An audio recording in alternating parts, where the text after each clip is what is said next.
Izy nantsoina hoe Otto Warmbier.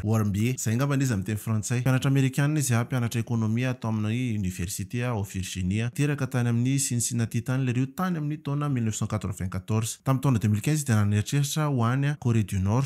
Izay firenena anisan'izay tena sarotiny indrindra amin'ny resaka zavatra sosialy zany. Raha ohatra hoe makany Corée du Nord zao ianao tsy afaka manaforitra ianao gazeta ary tsy afaka mitondra magazine avy aty ivelany ianao raha makany aminazy na mitondra boky izay mitory fivavahana.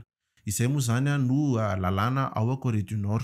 Azonareo atsaina amin'izany zany fa tena anisan'ny firenena sarotiny indrindra ary tena mihidy indrindra ny Corée du Nord. Nisy agence de voyage anankiray izay antsoina hoe Young Pioneer no nataon'ny Otto sy namany anankitelo andeha ho any Corée du Nord. Dia anao faran'ny taona zany zareo tamin'ny décembre 2015. Izy io moa zany chinois ny tompon'ilay agence de voyage fa mila mandalo à Chine zay ianao vao afaka makany Corée du Nord. Dia nakany zareo nanao faran'ny taona tany.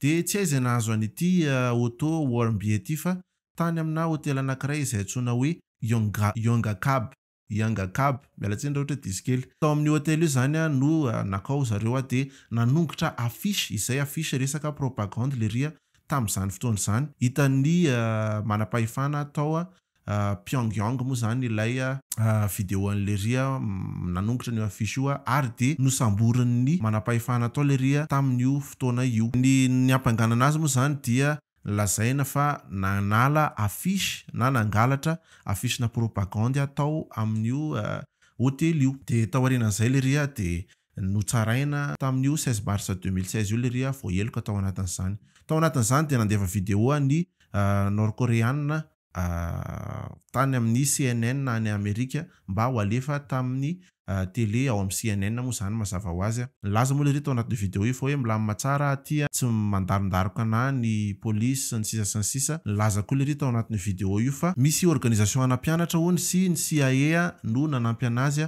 anao karazana espionnage zany. Taty aoriana moa zany dia tsy fantatra hoe tena marina ve zay. Araka ny fandinian'ny Human Rights Watch izay mikarakara ny zon'olombelona dia nilaza fa zavatra tsy niforcena izy nilaza an'ilay izy nefa tsy fantatra zay marina hoe niforcen'ny manam-pahefana tao nord-coréenne ve izy natonga anazy no niteny an'izay. 12 taona travaux forcés no azon'leria no izay zavatra nataon'izay dia nihidy tany izy ary dia tao anatin'ny 12 volana dia nalefa tany Amerika leria satria en commun laza moa ny gouvernement nord-coréen fa hoe karazana fanafody zany no an'lery be da be dia zay natonga anazy en commun.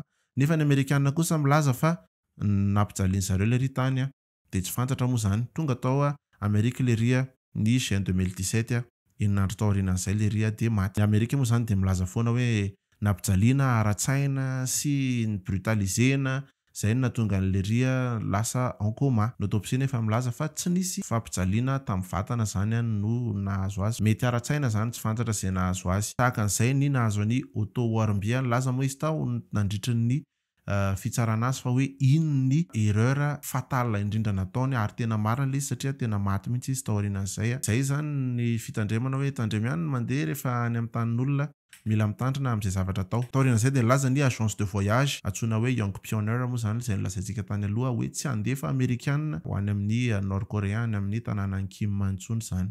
Dia tahaka an'izay ny tantarantsika androany masotondray.